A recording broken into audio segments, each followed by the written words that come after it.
Today I'm here at the Hamilton Townhouse and we're interviewing Su Pollard. Hi Sue, how are you doing? I'm very well, thank you. It was lovely because, of course, you know, we've travelled from Glasgow, yeah.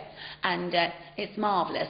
And I found it really weird coming in. I thought, oh, this is the main part of Hamilton, because I've never been here before, Never. you see. So, but I found it's split kind of into two, isn't it? There were like two town centres. But on the way in was that beautiful river that we passed. So River nice. Clyde. Is that what River it is? Clyde, yeah. I suppose it must be, because it's the most famous river, isn't it, in the world, or one of them. No, but it's lovely. But so looking forward to working here. I think it's going to be really nice, actually. And how you've been playing Miss Hannigan and Annie, obviously. How's that been going so far? Yeah, we've had a fantastic time, darling. It's, I think, we're very fortunate because it's such a popular show for a start. And it's 30 years, I didn't realise, 30 years since it started. Well, I didn't realise that. Well, I mean, I would imagine there's nobody in the world now, darling, that doesn't know Annie. Yeah, in showbiz they say you should never work with animals or children. You're working with both.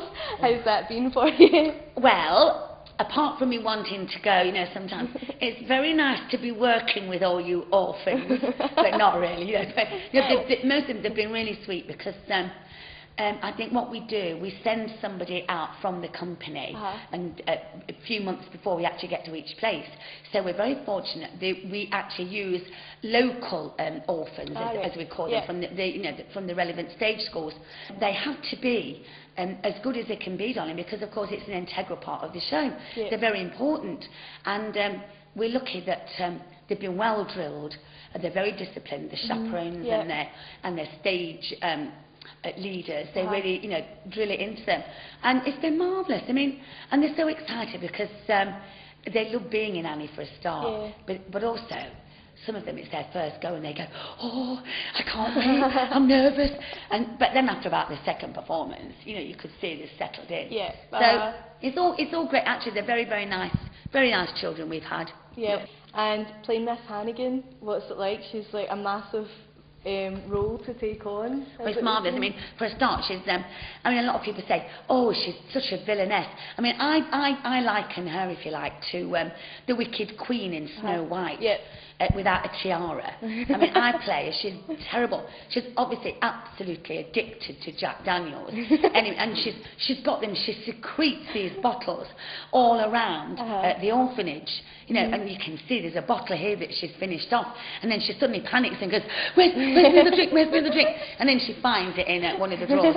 But I like to think that she gets a bit of sympathy, because all she does is have to look after these terrible orphans. They tease her to death and make her life a misery. She's never had a boyfriend, or if she has, it's so long ago she can't even remember. And so it's not the life that she wanted for herself. So when she thinks that she's going to get the $50,000 reward, because I won't give too much away, but there's a bit of a plot where they try and pretend that Rooster, Miss Hannigan's brother, is Annie's dad.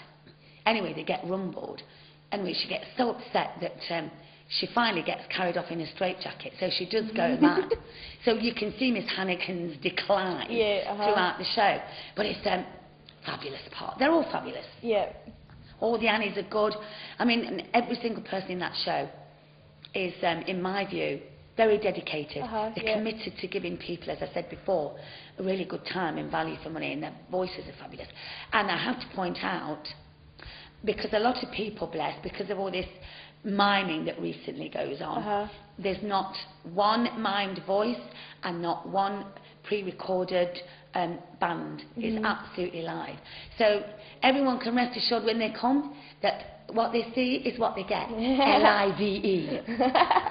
Excellent.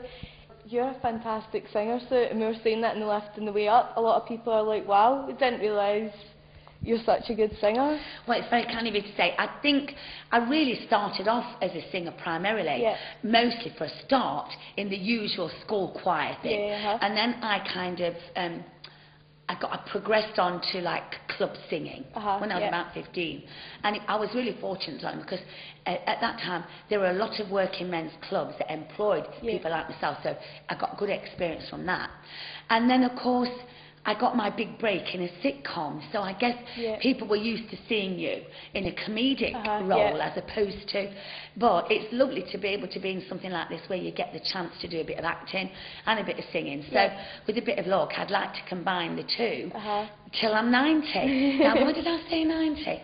Probably my voice will be going by then, because you kind of, the muscle gets a little bit more elastic as you get older. But no, it's great to be able to combine the two. So hopefully, as I say, I'll get the chance to keep doing it. I mean, I just think anything anybody wants to do is good.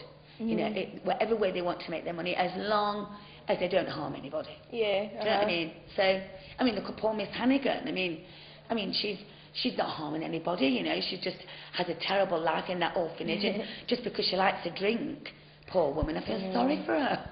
Jack Daniels is my favourite drink, actually. No, Jack Daniels, yeah. Would you have it with Coke? Or? Yeah, Coke. Oh, fabulous. So after Annie finishes, have you got any plans in the pipeline, any projects? Yes, the day after we finish Annie, which is mid-November, so it's quite a long tour. Yeah. I'm actually going to be my Wicked Queen in Snow White, like I mentioned earlier. Yeah. But we're in Bournemouth, so it's a bit of away from Hamilton. But that's the day after, so I said to my director, can I have the next day off, please, babe? Because I've got to do boring things, like get the Zanussi washing machine on. A girl has to do her own washing, darling, you know. And just have a little bit of a sit down. Yeah. Have a little drink of Chardonnay with a couple of friends, and then I'll be packing again. Yeah. And then after that, I'm supposed to be doing Benidorm.